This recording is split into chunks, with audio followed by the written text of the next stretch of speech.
બનાસકાંઠા જિલ્લાના ભાભરમાં થયેલી ઘટનાને પગલે પોલીસ દ્વારા કાર્યવાહી હાથ ધરવામાં આવી। એસપી અક્ષયરાજ મકવાણાની પ્રેસ કોન્ફરન્સમાં જણાવ્યું હતું કે હુમલાના આરોપીઓને ગણતરીની કલાકોમાં ઝડપી લેવામાં આવ્યા છે। હુમલો એક પરિવારમાં કે જ્ઞાતિ વચ્ચેનો વિવાદ નહોતો। એક સામાન્ય ગાડી અડી જવાના કારણે બંને પક્ષો સામસામે આવી ગયા, જે બાદ બંને પક્ષો વચ્ચે ગંભીર અથડામણ થઈ। આ કેસના આધારે સ્પષ્ટતા કરવામાં આવી કે વિશિષ્ટ જ્ઞાતિ કે સમુદાય વચ્ચે કોઈ વિવાદ નથી। બંને પક્ષના આરોપીઓ પર અગાઉ પણ ગુનાઓ દાખલ થયેલા હોવાથી આ ઘટનાને સામાજિક કે જાતિ મુદ્દા સાથે જોડવું શક્ય નથી।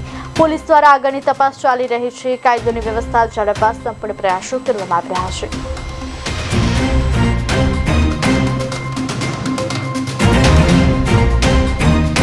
ભાભરની અંદર કેટલાક તત્વોની વચ્ચે એક મોટા ઝઘડાનું સ્વરૂપ લેવાય છે। જે ભાભરના 3 રસ્તા છે તેની વચ્ચોવચ્ચ એ લોકોની વચ્ચે ઝઘડો અને મારામારીનો બનાવ બને છે।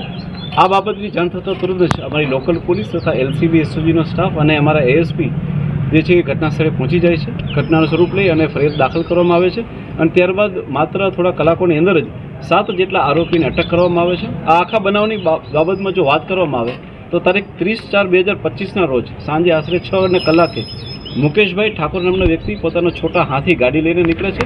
ત્યારે તેની સાથે જે છે એ બલેનો ગાડીમાં ચાલક બાવનસિંહ વિષ્ણુભા રાઠોડ તથા તેમની સાથે તેમના ભાણેજ વિજયસિંહ ઉર્ફે પિન્ટુભા દાદુભા ઝાલા જે છે એ ગાડી માત્ર અડી જવાના નાનકડા બનાવમાં બંનેની વચ્ચે એક ઝઘડો થાય છે અને બંને એકબીજાની સાથે ઝપાઝપી જેવો બનાવ કરે છે। ત્યારબાદ બંને ઈસમો જે છે એ પોતાના પરિવારને અને તથા મિત્રોને ફોન કરીને બોલાવે છે કે અહીંયા મારે એક નાનો મોટો આવો ઝઘડો થયો છે અને ત્યારબાદ તેમના પરિવારજનો અને તેમના મિત્રો આવી અને એકબીજાની સામે વધારે મોટો ઝઘડો કરે છે અને ત્યારબાદ જે છે એ હોસ્પિટલની અંદર તે લોકોને દાખલ કરવામાં આવે છે।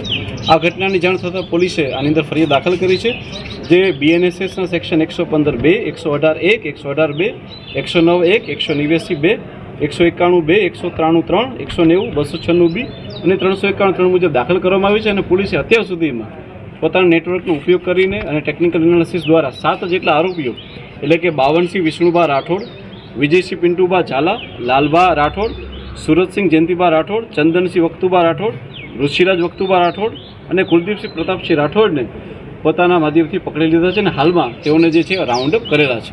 હું આપ સર્વને મીડિયાને જણાવવા માંગીશ કે આમાં બંને પક્ષ એટલે કે જે લોકોની માથાકૂટ થયેલી છે એ તમામ બંને પક્ષ જે છે એ ગુનાહિત ઇતિહાસ ધરાવે છે। જે વ્યક્તિ જે છે એ મુકેશભાઈ સંગ્રામભાઈ ઠાકોર અને તેના પિતા જે છે સંગ્રામભાઈ ઠાકોર એ આની પહેલાં પણ અનેક આવા બોડી